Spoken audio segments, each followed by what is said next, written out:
SSS Salary Loan 2026. Pag-usapan natin yung mga bagong rules, yung interest din na in-apply, at yung buong proseso na in-implement simula noong 2025 na effective pa rin hanggang 2026 this year. Ano yung mga dapat din nating malaman? Tara, pag-usapan natin. By the way, kung first time mo sa channel natin, gusto mo pa ng mga online tutorial videos katulad nito, please click the subscribe button. Unang-una, ang salary loan ay para sa lahat ng SSS member. Meron kasing ibang loan sa SSS kung saan merong emergency loan, calamity loan, or pension loan. Yung emergency at calamity, depende pa yon kung may declaration ng state of calamity. Yung sa pension, sa mga nag-retire na yon, pero sa ating mga voluntary member, OFW, self-employed, or employed, pwedeng mag-apply ng salary loan. Pero dapat alam natin yung mga rules at interes na nakapaloob dito. Yung mga i-discuss natin dito sa video ay nanggaling mismo sa website ng SSS, maging dito sa circular na inisyo nga noong 2025. So, umpisahan natin. Sino ang qualified? Dapat under 65 years old, wala pang final claim, mapa-retirement or death man yan, at wala ring fraud record sa SSS. At kung sakaling qualified tayo, pasok nga, lalo kung meron na tayong 36 monthly contribution, eligible na tayo for 1 month worth of loan. Pero kung lagpas dyan at nakaabot naman ng 72 contributions, 2-month loan naman. Anong ibig sabihin nito or magkano tong 1 month at 2 month loan? Later on, mas i-discuss natin kung magkano ba itong 1 month loan at 2 month loan na yan. At tandaan nga rin pala natin na bukod sa nagkaroon ka na ng contribution, yung kabuuan naging 36, dapat in the last 12 months o nitong nakaraang taon, meron kang at least 6 contributions. Pareho yan, mapa 1 month or 2 month loan man. Para sa 2-month loan, 40,000 pesos ang pwedeng i-loan. Para naman sa 1-month loan, nasa 20,000 pesos. Ngayon, kung may tanong kayo na malaki yung inaambag ko sa SSS or malaki yung kinakaltas sa akin, dapat ba mas malaki din yung makukuha ko na pwedeng umabot up to 70,000 pesos or higit pa? Dito kasi sa contribution table ng SSS, nakalagay na merong cap. Almost pare-pareho lang naman. I-check na lang natin for voluntary. Kung mapapansin nyo, ang dapat na i-check ninyo ay yung range of compensation. Ngayon may tanong kayo na umaabot ako ng more than 50,000 pesos or 30,000 pesos. Bakit yung cap ko ay up to 40,000 pesos lamang? Kung mapapansin nyo, meron tinatawag na monthly salary credit. Ito kasi yung ginagamit na computation kung magkano ba yung pwedeng ma-loan or pwede rin na makuha as claim sa mga benefits. Kung mapapansin nyo, tumataas yung sahod dito sa bandang gilid. Ito yung sahod natin. Pero yung monthly salary credit, nalock na siya sa 20,000 pesos kahit mas lumaki pa yung sahod mo. Kahit tumagpas pa yan ng 35,000 or kahit more than 100,000. 20,000 pesos yung cap. That's why 2-month loan, magiging 40,000 pesos. Kung 1-month loan o naka 36 monthly contribution ka simula nung naging SSS member ka, ito yung makukuha mo which is 20,000 pesos nga. At sa 40,000 pesos na to, hindi pa kasama yung mga tinatawag na charges. Ibig sabihin, kapag nag-loan ka, hindi 40K talaga yung makukuha. Instead, may bawas na yan. Later on, mas pag-usapan natin kung masyado bang malaki or may ibang option ba tayo. Pag-usapan na rin natin yung sa interest. Ngayon kasi nagkaroon ng update na binaba na sa 8%. I think nasa 8.8% to be exact. Pero yan ay kung first time borrower ka o di naman kaya nakapaghiram ka na dati pero wala kang loan condonation. O ibig sabihin nagkaroon ka ng default na loan or hindi mo nabayaran yung loan na yon. That's why in the last 5 years nagkaroon ka ng loan condonation. Bakit nag-a-apply ng loan condonation? Matatandaan na nag-start muna pwedeng sa salary loan or calamity loan. Yun nga lang hindi siya nabayaran on time, nagkaroon ng napakaraming penalty. At kung gusto mong ipa-waive yung penalty na yon, ang gagawin mo mag-a-apply ka ng loan condonation para nga naman ang babayaran mo na lang ay yung principal at yung interest. Yun nga lang pag nagkaroon ka ng loan condonation sa SSS na nangyari in the last 5 years, kapag nag-apply ka ng salary loan, hindi ka makakakuha ng mababang interest. Sa ngayon, nasa 10% lang. Ang good news naman dyan, kung sakaling lagpas 5 taon na yung loan condonation mo, considered na pwede kang pasok dito sa 8% na interest.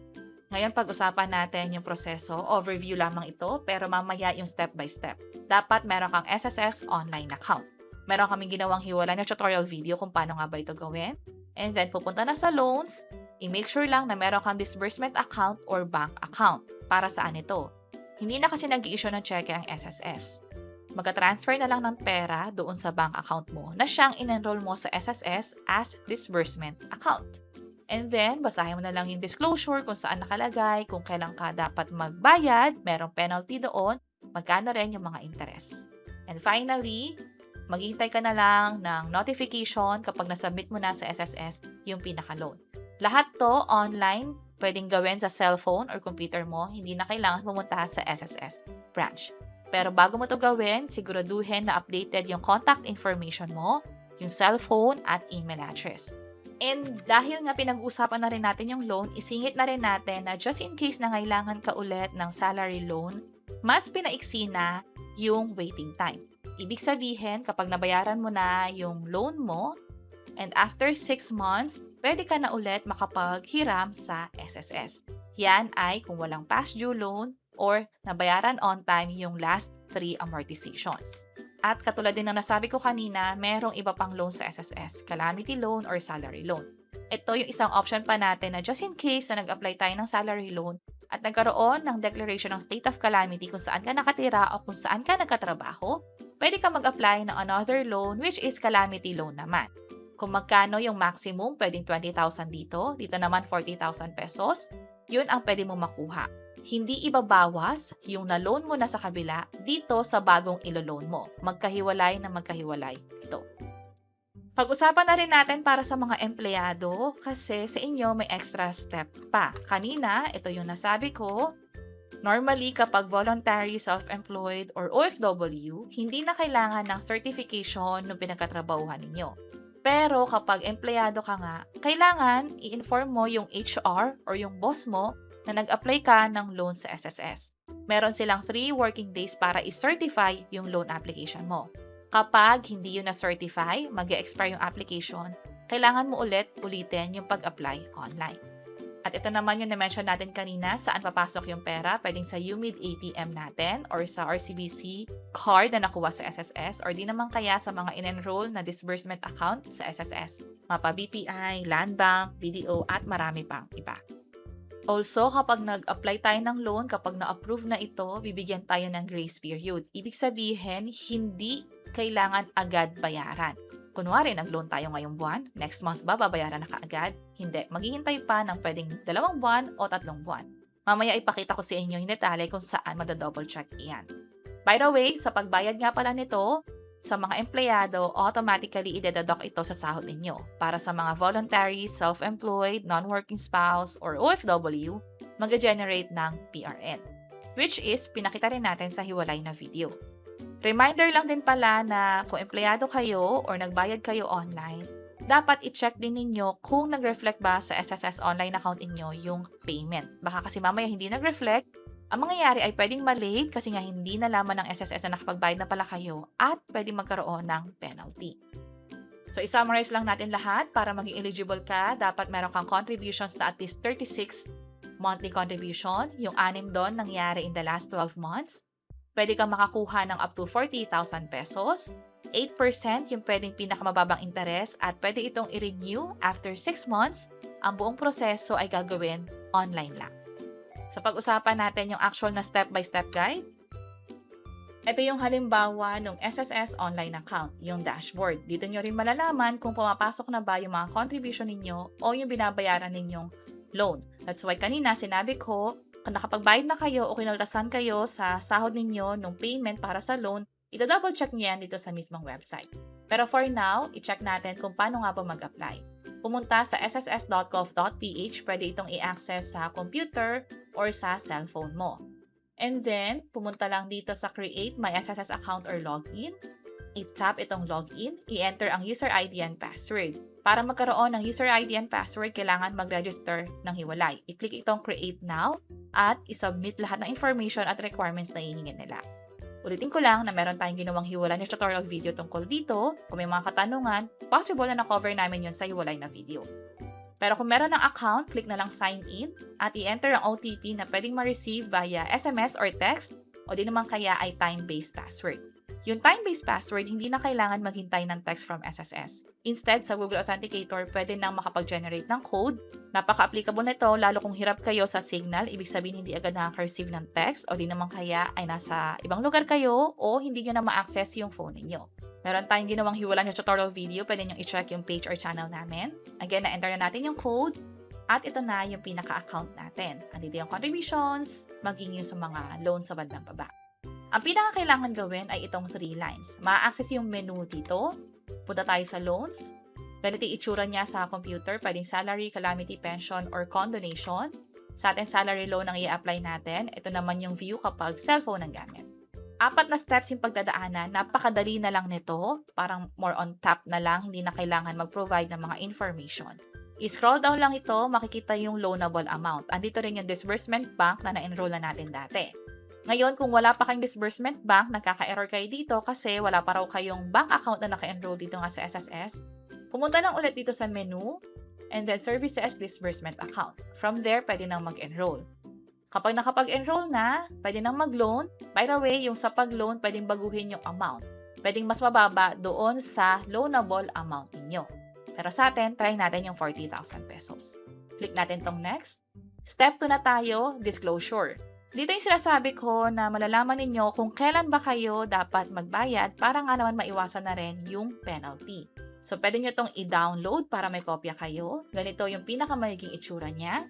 At bukod pa sa kailan yung due date ng pagbayad, andito na rin yung interest. Unahin muna natin yung service fee. So, 40,000 pesos, 1% yung service fee. So, 400, ibabawas na kaagad yan. Yung advance na interest, ibabawas na kaagad yan. So, ito yung ikakaltas na ng SSS. So, ang makukuha na lang natin ay nasa 39,258. Again, yung interest nasa 8.8% per year. Andito naman yung hulog natin kada buwan, kailan mag-uumpisa yung hulog. Final itong loan na to ng Feb. And then March, hindi mo na magbabayad. April, mag-i-start. Pero ang pinaka-due date pa niyan ay yung susunod na buwan, yung last day. That's why kung mapapansin nyo, aabot ng 2 or 3 months na allowance bago magbayad sa SSS. Pwede kayong magbayad in advance, especially kung kayo yung nagbayad online. Halimbawa nga yung mga OFW, self-employed, or voluntary members. Balik tayo dito sa step 2. I-scroll down lang kasi may mga ibang information pa rito tungkol sa mga penalty at eligibility. Ang pinakakailangan natin gawin dito sa pinakababa, i-check lang to. Tap yung next. Dito sa step 3, i-confirm lang yung pinaka-amount talaga. Itong net proceeds yung makukuha natin. And then sa bandang baba, i-check lang to. Tap next. And then, review lang ulit. Ito na yung net loan proceeds. Almost pareho lang to ng kanina. Check lang tong I confirm. Tap confirm. At makakakuha kayo ng confirmation na katulad nito. Mapapansin nyo yung 4 na steps na tapos agad natin. More on tap lang or click lang. Nakapag-submit na tayo ng application. Dito nga pala sa pag-apply online, i-check nyo tong notification kasi dito nyo makukuha yung confirmation ng loan, maging kung approve na ba at kung mapapasa na ba sa bank account na in-enroll ninyo. So, yun yung tungkol sa salary loan kung saan merong service fee at advance interest na babayaran mga around after 3 months, 2 or 3 months. Pero alam nyo ba na meron ding emergency loan dito sa SSS kung saan wala itong service fee. Naka-waive yan. Wala rin munang advance interest, ibig sabihin, yung 20,000 na niloan mo, makukuha mo ng buo. Ang maganda pa dyan, meron tinatawag na 6 months moratorium. Ano to? Ibig sabihin, in the next 6 months, hindi ka muna magbabayad. Kung Feb to in-apply, October 31 pa yung pinaka-due date. So, lagpas sa 6 months, yung allowance natin sa pagbayad online. At dahil nga mas mababa yung niloloan natin, mas mababa din yung amortization kada buwan, dahil na rin sa mas mababang interest na in-apply. Kung matatandaan niyo sa salary loan, nasa 8.8%. Dito naman sa emergency loan, nasa 7.13%. Kung interesado kayo sa video na to, meron kaming ginawang hiwalay na tutorial video. Almost pareho lang din naman yung mga proseso. Pero dapat alam niyo kung eligible ba kayo para sa emergency loan. Sana nakatulong tong video na to. Kung pakiclick ang like button at para sa ibang mga videos na na-mention natin kanina, disbursement account, SSS online account, maging emergency loan, pwede nyo nang i-check sa bandang baba. Sana makatulong. See you sa next videos. Bye-bye!